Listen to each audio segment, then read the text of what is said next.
السلام عليكم ورحمة الله وبركاته. عيد سعيد وكل عام وأنتم بخير.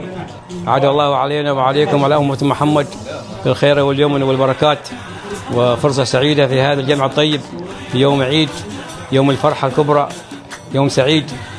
كل عام وأنتم بخير.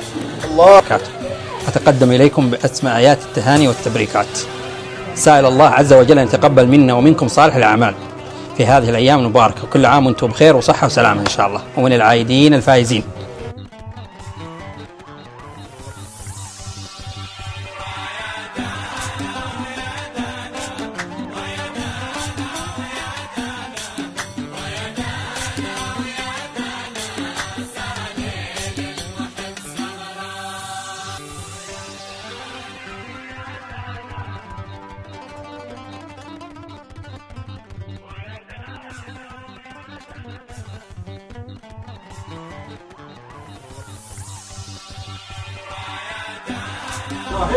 السلام عليكم ورحمة الله وبركاته، كل عام وانتم بخير.